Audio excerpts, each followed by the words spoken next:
Good morning student, this is Priyanka Yadav. Welcome you all. I hope कि आप सभी ठीक होंगे और अच्छे से अपनी पढ़ाई कर रहे होंगे। आज हम industrial electronics and transducer subject के यूनिट फर्स्ट का लेक्चर नंबर 12 डिस्कस कर रहे हैं, जो है यूजेटी के बारे में। चलिए बिना देरी के स्टार्ट करते हैं। आज हम डिस्कस कर रहे हैं UJT. UJT is basically a unijunction transistor. Unijunction का मीनिंग क्या होता है? यूनी का मीनिंग क्या होता है आपका? सिंगल। यूनी का मतलब क्या होता है? सिंगल। ठीक है, तो आपका यूजेटी क्या होता है? यूजेटी होता है आपका सिंगल पीएन जंक्शन ट्रांजिस्टर।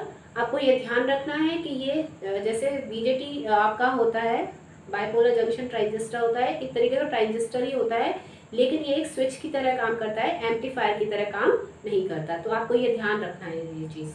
दूसरी चीज़ है, it is a 3 terminal 2 layer semiconductor switch. जैसे कि मैंने बोला कि 3 टर्मिनल का होता है, इस पर 2 लेयर्स होती हैं आपकी, और ये कैसे काम करता है? सेमीकंडक्टर स्विच की तरह काम करता है ट्रांजिस्टर, लेकिन सिर्फ स्विच की तरह काम करता है, एम्पलीफायर की तरह काम नहीं करता। तीसरी चीज़ है double base diode. It is also known as a double base diode, क्योंकि यहाँ पे आपके हम 2 बेस यूज़ करते हैं। थर्ड है, it exhibits negative resistance property. कहने का मीनिंग है कि ये आपकी जो कैरेक्टरिस्टिक्स है वो नेगेटिव रेजिस्टेंस प्रॉपर्टी को कंसिस्ट करता है, जो आपका ऑसिलेटर में यूज़ करते हैं। नेगेटिव रेजिस्टेंस से मतलब क्या है? जैसे जैसे आपका करंट बढ़ेगा वैसे वैसे आपका क्या होगा? वोल्टेज कम होता जाएगा, जो हम अपनी कैरेक्टरिस्टिक्स में देखेंगे जब हम वर्किंग को डिस्कस करेंगे। Now let's move towards the construction. Construction के रिगार्डिंग अगर हम बात करें तो आपका इसमें 3 टर्मिनल है। 3 टर्मिनल है। फर्स्ट टर्मिनल है आपका बेस 2, सेकेंड है E that is your emitter, and third है आपका बेस 1। 2 लेयर्स हैं। कौन कौन सी? एक है आपकी पी लेयर और दूसरी है आपकी एन टाइप बार। ओके, यहाँ पे ये ध्यान रखना है आपको कि ये जो पी लेयर है वो होती है आपकी हैवीली डोप्ड होती है। ये क्या होती है आपकी? Heavily doped. ठीक है, और जो एन टाइप बार होता है वो क्या होता है? Lightly doped. फाइन। दूसरी चीज है, यहाँ पे जंक्शन सिर्फ एक ही बन रहा है क्योंकि यूनी जंक्शन है। तो आपका यहाँ पे ये जो पोर्शन आप देख रहे हो कि पी और एन जहाँ पे मिल रहे हैं, वो आपका ये पोर्शन क्या कहला रहा है? आपका जंक्शन कहलाता है, जिसे हम बोलते हैं पीएन जंक्शन। जैसे कि आपका सिंपल एक डायोड होता था, उसमें एक पी टाइप लेयर होती थी और एक एन टाइप लेयर होती थी। दोनों को जब हम बनाते थे तो एक जंक्शन बनता था उन दोनों के बीच में। ये लगभग वैसे ही है। Now towards the symbol. Symbol यहाँ पे आपको देखना है कि अगर हम इस तरीके से इसका सिंबल देखें तो अपर साइड जो टर्मिनल है वो बेस 2 कहलाता है, और ये क्या कहलाता है? लोअर टर्मिनल B1 बेस कहलाता है। नेक्स्ट है थर्ड टर्मिनल। इसमें एरो ये क्यों दिखाया गया ऐसे? आपका ये एरो का शो कर रहा है आपका करंट का फ्लो। ये करंट का फ्लो अपर भी हो सकता था, लेकिन ये लोअर दिखाया गया है। ये लोअर क्यों दिखाया गया है ये हम आपको आपकी वर्किंग में बताएंगे। ओके, तो ये है आपका construction, it is your symbol, और ये है आपका introduction. Now move towards the working part. अगर हम इसके इक्विवेलेंट के रिगार्डिंग बात करते हैं, इक्विवेलेंट सर्किट की बात करते हैं, तो आपको यहाँ पे ध्यान रखना होगा कि ये किस तरीके से बनता है इक्विवेलेंट सर्किट। यहाँ अब हम बात कर रहे हैं वर्किंग की बेसिकली। अब वर्किंग के लिए हम बात करेंगे किसकी? इक्विवेलेंट डायग्राम की। अगर मैं इसके अकॉर्डिंग आपको देखूं तो ये एन टाइप बार है वो लाइटली डोप्ड है आपकी, और लाइटली डोप्ड होने की वजह से ये आपका एक रेजिस्टेंस प्रॉपर्टी को कंसिस्ट करती है। तो अगर मैं आपसे बोलूं कि इस पी पॉइंट के मिड से एक पॉइंट आप ले लो, तो अपर पोर्शन पे एक रेजिस्टेंस क्रिएट हो जाता है, ठीक है, और एक होता है लोअर पे।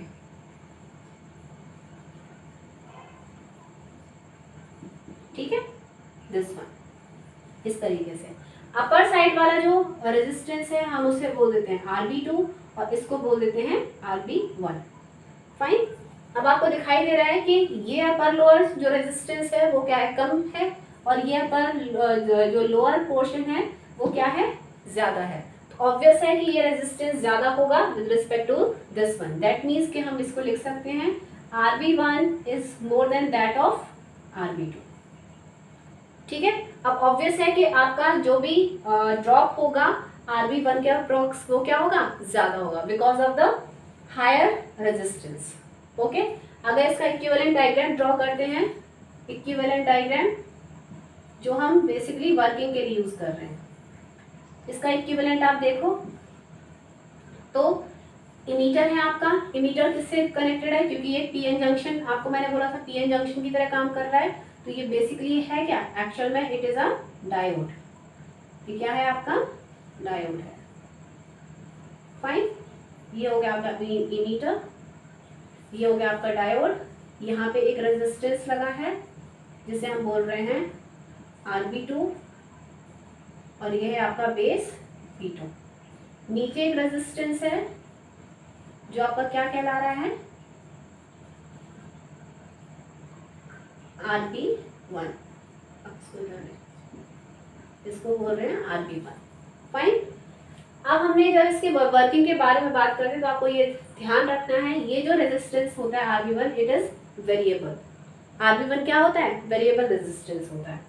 अब हम वर्किंग की जब बात करते हैं तो आपको ये ध्यान रखना है कि ये आपका एक डायोड की तरह है जिसका जो वोल्टेज ड्रॉप है वो है Vd, और Vd कितना होता है आपका,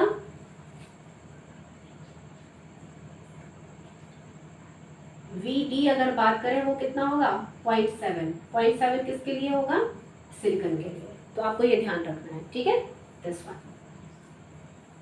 फाइन, आगे देखें, वर्किंग के बारे में बात करते हैं। जब हम वर्किंग के बारे में बात करते हैं तो हम B2 को हायर पोटेंशियल पे, हायर पॉजिटिव पोटेंशियल पर रखते हैं with respect to the B1, और उसी तरीके से हम इमीटर को रखते हैं। लेकिन इमीटर को पॉजिटिव करने से पहले हम सिर्फ B2 को किससे कनेक्ट कर रहे हैं, हायर पोलैरिटी से, मीन्स पॉजिटिव पोलैरिटी से। ये पॉजिटिव, ये नेगेटिव, ठीक है। थोड़ा सा इसको बड़ा कर लेते हैं, समझने में आसानी होगी।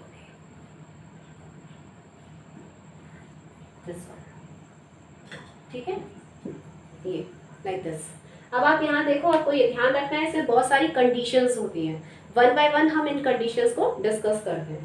पहली कंडीशन क्या है, व्हेन, फर्स्ट कंडीशन है आपका कि when no voltage is applied at emitter, no voltage at emitter.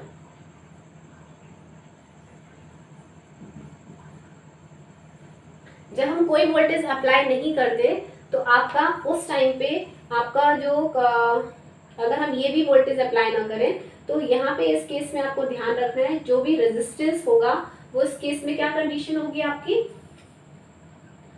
Rb,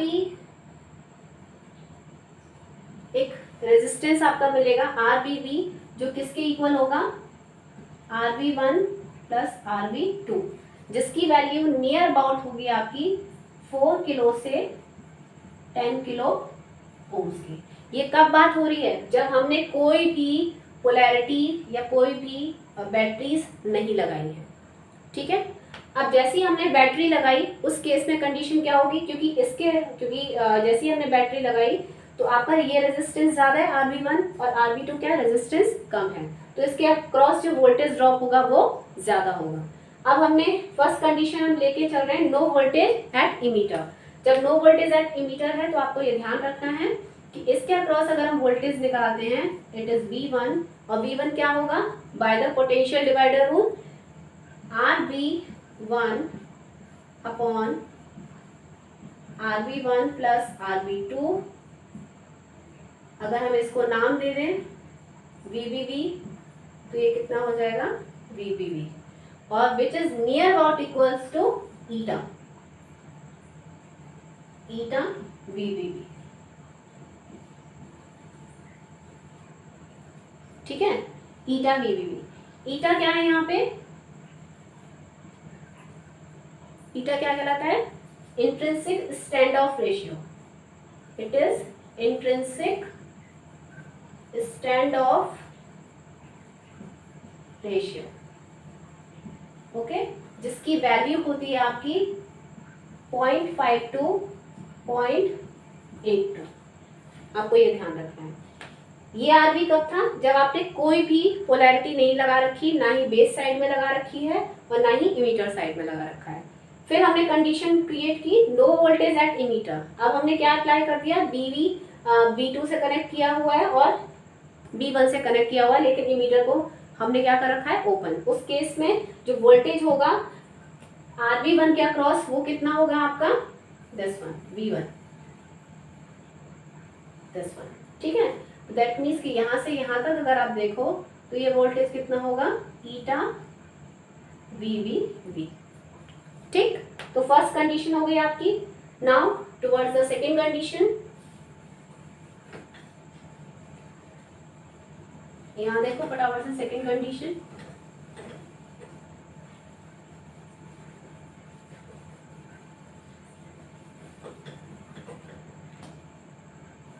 second condition के रिगार्डिंग अगर हम बात करते हैं तो हमने एक पोलैरिटी E पे हमने एक पॉजिटिव वोल्टेज अप्लाई कर दिया है with respect to the B1 terminal. ठीक है, अब आपको ध्यान रखना है कि कंडीशंस क्या क्या हो सकती हैं। पहली कंडीशन ये है कि आपका, और ये आपको ध्यान रखना है कि जो जो इमीटर है और जो B1 के अक्रॉस जो वोल्टेज है वो किस किस के इक्वल होगा, VT और ईटा BV के इक्वल। ठीक है, दैट मीन्स कि ये जो VEE जो है आपका वोल्टेज है, जो है आपका वो कितना होगा, जो VE वोल्टेज है आपका वो कितना होगा, VE किसके इक्वल होगा, ईटा BV के इक्वल, इन द सेंस कि इतना होना चाहिए। फर्स्ट कंडीशन हम लेके चल रहे हैं कि VE, पहली कंडीशन ये है। सेकेंड कंडीशन ये है कि आपने VE क्या कर रखा है, VD प्लस ईटा BV से कम कर रखा है। कम मीन्स जैसे कि मैंने आपसे बोला कि अगर मैं इसको बोल दूं 10 वोल्ट है, ठीक है, और ये कितना है आपका, नियर अबाउट 0 वोल्ट पे, तो कंडीशन क्या होगी, ये जो आपका ये, क्योंकि इसका जो इलेक्ट्रिक फील्ड है इससे अकॉर्डिंग देखोगे तो ये पॉजिटिव से कनेक्टेड है, ये नेगेटिव से कनेक्टेड है। पॉजिटिव 10 वोल्ट है तो पॉजिटिव किससे कनेक्टेड है, नेगेटिव पोलैरिटी से। दैट मीन्स कि इस केस में कंडीशन क्या होगी, आपका जो डायोड है वो ऑफ कहलाएगा। डायोड क्या होगा, ऑफ होगा। ऑफ मतलब रिवर्स बायस्ड होगा। और जब जब वो रिवर्स बायस होगा उस केस में आपका जो करंट फ्लो होगा वो कितना होगा, लीकेज करंट। और इस लीकेज करंट को हमने यहाँ पे शो कर रखा है from this point, A point से, जिसकी वैल्यू होती है नियर अबाउट 1 माइक्रो एम्पियर। ये केस कब है, जब आपका जो VE वोल्टेज है एमीटर पे वो आपका VD प्लस ईटा BV से कम होगा। फाइन, इस केस में आपकी क्या करंट फ्लो, कौन सी करंट फ्लो करती है, IEO, जिसे हम बोलते हैं रिवर्स लीकेज करंट। क्या बोलते हैं, रिवर्स लीकेज करंट। ठीक है, ये point, this one. Next point है आपका, थर्ड कंडीशन ये आती है कि आपका जो VE है वो आपके किसके इक्वल हो गया, VD प्लस ईटा BV के। कहने का मतलब ये है कि अगर हम इस केस में बोले आपका जो कंडीशन, अगर में ये बहुत माइन्यूट है, ये बहुत माइन्यूट होगा तो ये कंडीशन क्या होगी, आपका VE जो होगा बेसिकली अगर हम बोले कि ये इसके इक्वल हो गया ईटा BV के, क्योंकि वोल्टेज ड्रॉप कितना है, 0.7 है, तो that is negligible near about. तो ये किसके इक्वल होगा, VE किसके इक्वल होगा, ईटा BV के। तो आप देख रहे हो कि ईटा BV के जैसे ही इक्वल होगा तो उस केस में कंडीशन क्या होगी, आपका जो पॉइंट V मिलेगा और V पे क्या कंडीशन होगी, आपका करंट क्या हो जाएगा, 0। करंट क्यों 0 होगा, क्योंकि ये भी आपका 10 वोल्ट हो जाएगा और यहाँ पे भी कितना हो जाएगा, 10 वोल्ट। ठीक है, ये भी 10 वोल्ट, ये भी 10 वोल्ट, दोनों ही 10 वोल्ट हो गए। तो अब तो क्या, अब क्या कंडीशन होगी, ना ही करंट आपका इस डायरेक्शन में फ्लो करेगा और ना ही कोई करंट इस डायरेक्शन में फ्लो करेगी। तो इस केस में कंडीशन क्या होगी, नो करंट इज फ्लोइंग। तो करंट जब कोई भी फ्लो नहीं करेगी तो उस केस में कंडीशन क्या होगी, नो करंट। नो करंट का पॉइंट कौन सा कहलाता है, ये पॉइंट क्या था, A, और नो करंट की अगर हम बात कर रहे हैं तो वो पॉइंट क्या कहलाता है, B point in your characteristics. यहाँ से देखिए IE लीकेज करंट आपकी मिली, फिर आपने इस वोल्टेज को बढ़ाना स्टार्ट किया। जैसे ही आप बढ़ाते गए किसके इक्वल हो गया, ईटा वीवी के अक्रॉस हो गया। ईटा वीवी पे कंडीशन क्या आई, ये बी पॉइंट मिला, बी पॉइंट पे क्या कंडीशन हुई, आपका जो करंट था वो 0 हो गया। फाइन। अब थर्ड केस आता है आपका, सॉरी फोर्थ केस आपका आता है VE is equal to eta VV plus of VD। ठीक, अब क्या कंडीशन है, VE किसके इक्वल हो गया, इन दोनों के समेशन के। दैट मीन्स कि अब हम कहाँ पहुंच गए, पॉइंट P पे। P वो पॉइंट है जहां से आपका एक्चुअल में यूजेटी का कंडक्शन स्टार्ट होता है, पीक वैल्यू पे। इसकी वैल्यू नियर अबाउट कितनी होती है, 13.5 वोल्ट। पीक पे हम पहुंच गए, P पॉइंट पे। अब हमारा जो यूजेटी है वो कंडक्ट करना स्टार्ट कर देगा। इसको बोलते हैं बेसिकली ऑन स्टेट। ठीक है, ऑन स्टेट। अब ऑन स्टेट में हम यहाँ पहुंच गए इस पॉइंट पे, तो दैट मीन्स कि जो P पॉइंट पे हमारी करंट की क्या कहला रही है, IP। और IP कौन सी क्या है, IP वो मिनिमम करंट है जो यूजेटी को ऑन करने के लिए या कंडक्ट करने के लिए जरूरत पड़ती है। ठीक, अब हम कहाँ पहुंच गए, P पॉइंट पे। अब क्या कंडीशन है, नेक्स्ट जो कंडीशन है वो है आपकी फिफ्थ कंडीशन। क्या है, जो VE है it is greater than VB plus VD। अब क्या कंडीशन हुई, जैसे ही आपने इसको बढ़ाया मीन्स कि अब जो वोल्टेज था, अगर हम बोले 10 जो ईटा VD जो वोल्टेज है उससे VE क्या हो गया, ज्यादा हुआ। ज्यादा मतलब आपने क्या कर दिया, नियर अबाउट 10 से क्या कर दिया, 12 कर दिया, या 13 कर दिया, 14 कर दिया, मतलब मोर देन 10। अगर जैसे आपने मोर देन 10 किया तो उस केस में कंडीशन क्या होगी, आपके ये जो जंक्शन था वो क्या हो जाएगा, आपका रिवर्स से आपका कहाँ पर जाएगा, फॉरवर्ड में। फॉरवर्ड से मीनिंग क्या है, ये आपके हाईली डोप जो होल्स हैं, ध्यान से देखिएगा, जो हाईली डोप होल्स हैं वो कहाँ होंगे, बिकॉज ऑफ दिस पोलैरिटी वो मूव करना स्टार्ट करेंगे। अब कुछ होल्स क्या करेंगे, आपका अपर पोर्शन पे भी जाने की कोशिश करेंगे। ऐसा तो है नहीं कि अपर नहीं जा सकते, वो अपर भी जा सकते हैं, क्योंकि ये पूरा क्या है, एन टाइप बार है। आपका एन की साइड भी आ सकते हैं, नेगेटिव की साइड में, और इधर भी जा सकते हैं। लेकिन because of this polarity holes क्या होंगे, वो सारे के सारे कहाँ मूव करेंगे, डाउनवर्ड। और जैसे ही होल का मूवमेंट स्टार्ट हो जाएगा टुवर्ड्स B1 इस केस में, तो आपका क्या होगा, ये जो अक्रॉस वोल्टेज है दिस ईटा VV, ये क्या होगा, इसका डिक्रीमेंट स्टार्ट हो जाएगा। और जैसे इसका डिक्रीमेंट स्टार्ट हो जाएगा तो ये इस तरीके से घटना स्टार्ट हो जाएगा। समझ में आया, कहने का मीनिंग है कि आपका जैसे ही होल्स यहाँ मूव स्टार्ट हुए तो आपका डायोड क्या हो जाएगा, इन केस में फॉरवर्ड बायस होगा, तो आपका करंट ID फ्लो करेगी, और उस केस में ये रेजिस्टेंस जो है वो क्या हो जाएगा, कम होता जाएगा। और ये रेजिस्टेंस कम होता जाएगा और एक ऐसा पॉइंट आएगा जहाँ पे वो स्टॉप हो जाएगा, मीन्स अब उससे ज़्यादा कम नहीं हो सकता। क्यों, क्योंकि उससे ज़्यादा अगर कम होगा तो फिर वो कम नहीं होगा, वो बढ़ना स्टार्ट हो जाएगा। उस पॉइंट जहाँ पे वो स्टॉप हो जाता है बढ़ना, ईटा VV, उसे हम क्या बोलते हैं, वैली पॉइंट। ठीक है, उस केस में जो करंट है वो वैली पॉइंट की क्या कहलाती है, IV, और IV कितनी है, 5 मिली एम्पियर। फाइन, तो आप इसमें देख रहे हो कि ईटा VV आपका जो फ्लो ऑफ होल्स हैं वो आपका बेस V1 की तरफ स्टार्ट हो गया, फ्लो इस तरीके से मूव करेगी, करंट लाइक दिस मूव करेगी। तो यहाँ से आपका नेगेटिव रेजिस्टेंस प्रॉपर्टी को कंसिस्ट करेगा, वोल्टेज बढ़ेगा तो आपकी करंट, वोल्टेज घटेगा तो आपका करंट क्या हो जाएगा, बढ़ जाएगा। और वो करंट अब 6 माइक्रो एम्पियर से क्या हो गई, 5 मिली एम्पियर। फिर जैसे ही अब आपने फर्दर क्या होगा, पॉइंट पे आके ये क्या होगा, बढ़ना स्टार्ट होगा। जैसे जैसे बढ़ना स्टार्ट होगा उसके बाद आपको क्या मिलेगा, सैचुरेशन रीजन। सैचुरेशन रीजन पे एक सिचुएशन ऐसी आएगी जहाँ पे आपका जो यूजेटी है, जो ट्रांजिस्टर है, वो सैचुरेट हो जाएगा, और वो सैचुरेशन रीजन पे वोल्टेज कितना होगा, 2.5, जिसे हम बोलते हैं VE सैचुरेशन। ठीक है, तो इस तरीके से आपका करंट का फ्लो स्टार्ट हो जाएगा। अब आप यहाँ से देखिए, A से जो P तक जो कैरेक्टरिस्टिक्स है उसे बोलते हैं कट ऑफ कैरेक्टरिस्टिक्स, या हम बोलते हैं वो है कट ऑफ रीजन में यूजेटी।